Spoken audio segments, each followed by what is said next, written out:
Assalamu alaikum dear students. So topic of our discussion is types of systems, macroscopic and microscopic description of systems. So first of all, types of thermodynamic systems. Thermodynamic systems which are open system, closed system and isolated system. So before going into detail, first of all let us just uh, define some terminologies which are system, surrounding and boundary. So what is a system? A system is defined as a quantity of matter or a region in space chosen for study. System आपके पास कोई भी quantity of matter होगा या कोई भी space होगा जो आपने स्टडी के लिए आपने जो सिलेक्ट कर लिया है, ठीक है। सिस्टम कोई भी हो सकता है, आपने कोई भी सिस्टम डिस्कस करना चाह रहे हैं, कोई भी आप जो चीज़ आप डिस्कस करना चाह रहे हैं, जो आप जिसके ऊपर आप कोई काम करना चाह रहे हैं, वो जो चीज़ होगी वो आपके पास क्या हो जाएगी, सिस्टम होगी, ठीक है। Okay, the mass or region outside the system is called surroundings. अब जो आपने केस स्टडी कर रहे हैं, जिस चीज़ को आप स्टडी कर रहे हैं, उसके बाहर जितनी भी चीज़ है उस सिस्टम के अलावा बाकी जो दुनिया की जो भी चीज़ है वो उसकी क्या में आएगा, सराउंडिंग में आएगा। ओके, द रियल और imaginary surface that separates the system from its surrounding is called a boundary. Boundary क्या होगी, सिस्टम और सराउंडिंग्स को जो चीज़ सेपरेट कर रही होगी, ये रियल भी हो सकती है, इमेजिनरी बाउंड्री भी हो सकती है, इससे कोई फ़र्क नहीं पड़ता। बहरहाल जो सिस्टम और सराउंडिंग को सेपरेट कर रही होगी वो चीज़ आपके पास क्या होती है, boundary. So there are some properties of a boundary. The boundary of a system can be fixed or movable. Boundary fix भी हो सकती है, मूव भी कर सकती है। The boundary is the contact surface shared by both the system and the surroundings. ये same वही डेफिनेशन ऑफ बाउंड्री है कि वो सरफेस होती है जो कि दोनों से शेयर की जाती है, सिस्टम भी शेयर कर रहा होता है उसके और सराउंडिंग भी शेयर कर रही होती है। The boundary has zero thickness and thus it can neither contain any mass nor occupy any volume in space. अब ये जो चीज़ है ये हमने सपोजिशन की होती है कि जो बाउंड्री होती है उसकी कोई थिकनेस नहीं होती। जस्ट अपने प्रॉब्लम्स को थोड़ा इजी करने के लिए कि उसमें हम बाउंड्री के डायमेंशंस को ऐड ना हमें करना पड़े, उसकी डायनामिक्स को स्टडी ना करना पड़े कि बाउंड्री आपके पास टेम्परेचर ज़्यादा करने से, प्रेशर कम करने से उसकी बाउंड्री के ऊपर क्या फ़र्क पड़ता है, ये फिर मज़ीद एक नया टॉपिक, एक नई डिस्कशन स्टार्ट हो जाती है। तो उस सब चीज़ों से बचने के लिए हमने क्या कहा है कि बाउंड्री की ना तो कोई थिकनेस है और इसका ना ही कोई मैस है, ठीक है। तो इस वजह से इसके ऊपर जो भी कोई भी इफेक्ट सराउंडिंग का बाउंड्री के ऊपर कोई इफेक्ट नहीं होगा, ठीक है। Okay, the first system is open system. An open system is a thermodynamic system which allows both mass and energy to flow in and out of its boundary, ठीक है। ये आपके पास कोई ओपन सिस्टम है, ये अलाउ करता है energy को, इनटेक एनर्जी का इनटेक भी अलाउ करता है और आउट गो भी एनर्जी का यहाँ से होता है। सिमिलरली मैस भी आ सकता है और मैस सिस्टम में बाहर भी जा सकता है। तो ऐसे सिस्टम को जिसमें एनर्जी और मैस दोनों इन या आउट हो सकते हैं, ऐसे सिस्टम को हम क्या कहते हैं कि वो क्या है, हमारे पास ओपन सिस्टम्स है। इसकी एग्जांपल आपके पास क्या हो सकती है कि आप कोई वाटर है उसको ओपन कंटेनर में आप हीट करें, कोई वाटर है, कोई भी आप चूल्हे के ऊपर कोई बर्तन में पानी डाल के रखते हैं, आप उसको हीट कर रहे हैं। अब जो आप जो इसको हीट कर रहे हैं आप उसमें एनर्जी ट्रांसफ़र कर रहे हैं, ठीक है, ये एनर्जी इनटेक हो गया, ठीक है। अब सिमिलरली ये जो सा आपके पास जो सा कंटेनर है ये हीट अप तो हो रहा है। अब जो चीज़ हीट अप होती है वो रेडिएशन एमिट करती है और रेडिएशन आपको पता है वो एनर्जी होती हैं, तो ये एनर्जी आपके पास बाहर भी जा रही है। सिमिलरली जो मैटर होगा आपके पास, मैटर जो पानी रखा हुआ है, आपने पानी बॉयल कर रहे हैं, अब देखो जब उसको हीट कर रहे हैं, गर्म कर रहे हैं, तो वो in the form of water vapours इस कंटेनर में से निकल भी तो रहा है, तो आपके पास मैस क्या हो रहा है, यहाँ से निकल भी रहा है। तो आपके पास ये एक सिस्टम ओपन सिस्टम की एग्जांपल है, एनर्जी आपके पास अंदर आ भी रही है, बाहर जा भी रही है। सिमिलरली मैस आपके पास बाहर भी जा रहा है और अंदर भी आ रहा है। Okay, close system. A closed system allows only energy to pass in and out of it. It does not allow mass transfer across its boundaries. Close system में आपके पास क्या होता है, ये ऐसा सिस्टम होता है जो सिर्फ एनर्जी को अलाउ करता है कि वो अंदर आए या बाहर जाए। इसमें मैस ट्रांसफ़र नहीं होता, ना ही मैस बाहर से आता है, ना ही इसके अंदर से मैस बाहर जाता है।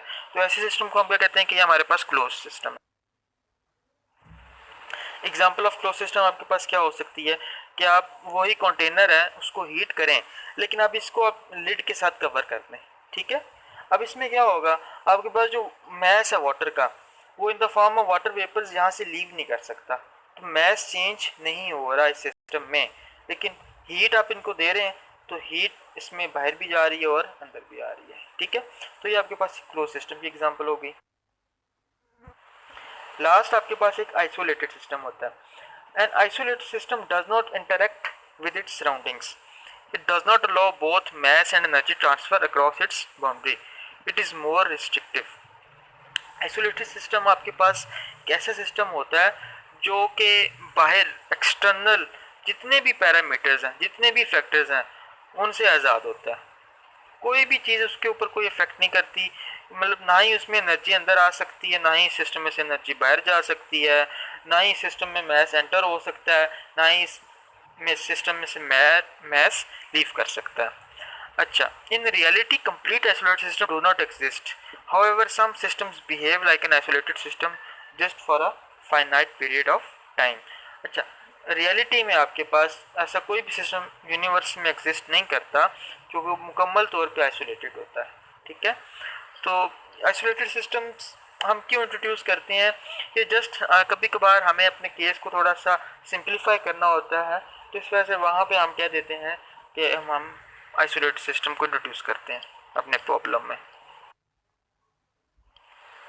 एग्जाम्पल ऑफ आइसोलेटेड सिस्टम क्या होगा, a perfectly insulated rigid and closed vessel is an example of isolated system as neither mass nor energy can enter or leave the system.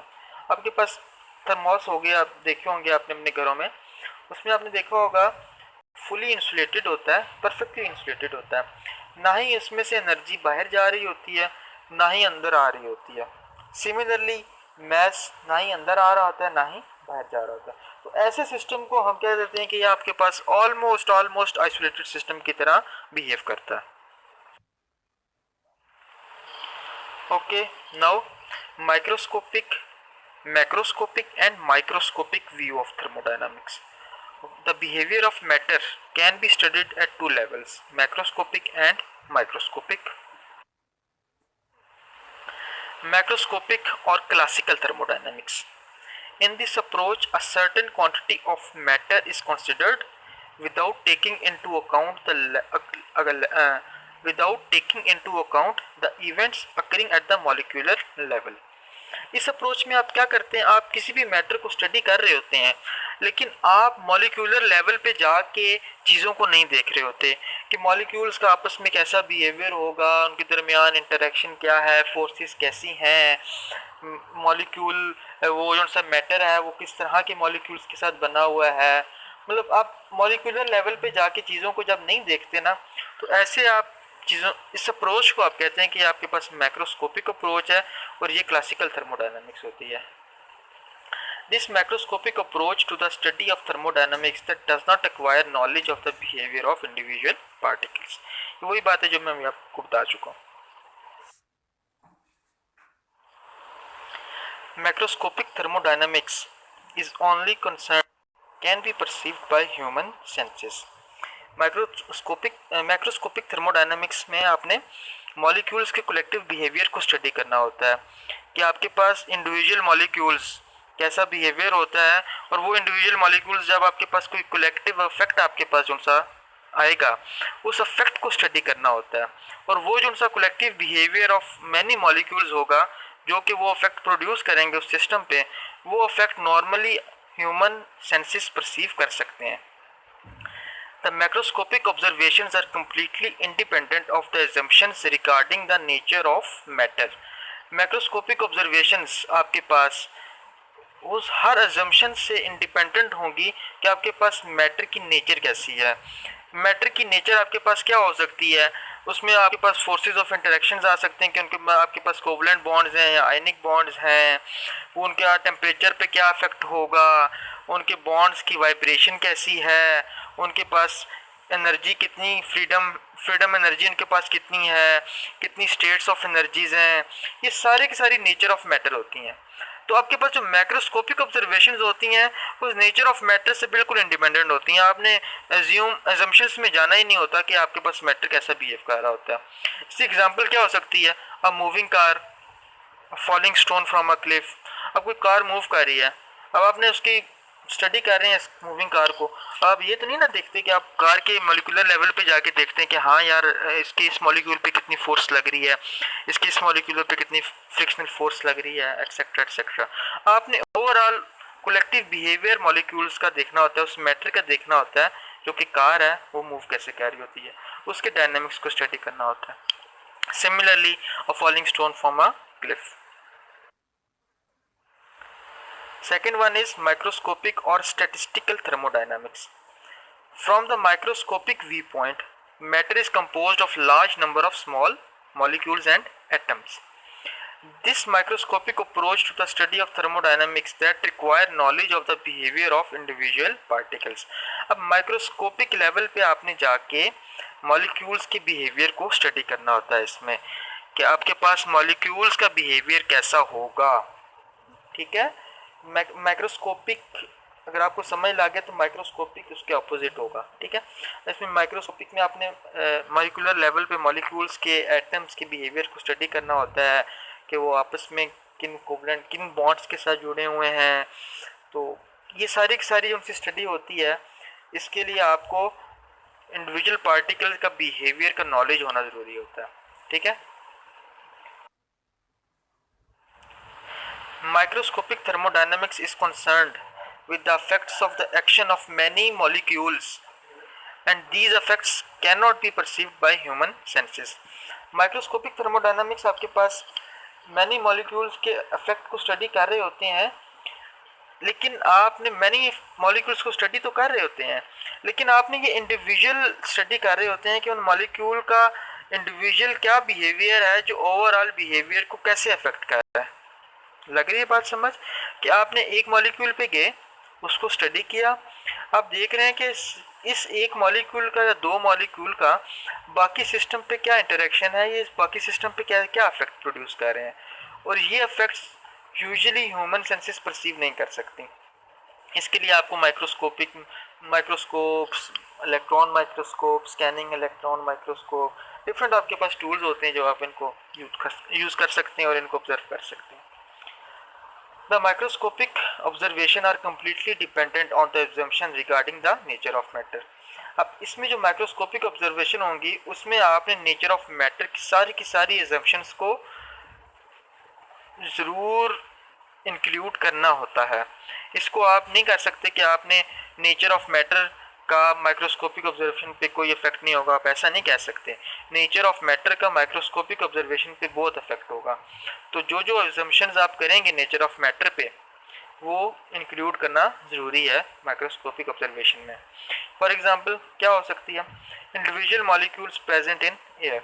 आपके पास एयर है, मिक्सचर ऑफ गैसेज होता है। अब हर gases के individual molecules होते हैं ना, अब इन इंडिविजुअल मॉलिक्यूल्स को स्टडी करना, ये सारी की सारी आपके पास क्या आ जाती है माइक्रोस्कोपिक थर्मोडायनामिक्स में। तो ये आज का लेक्चर था, होपफुली आपको समझ लग गया होगा, सिंपल सा था, फिर भी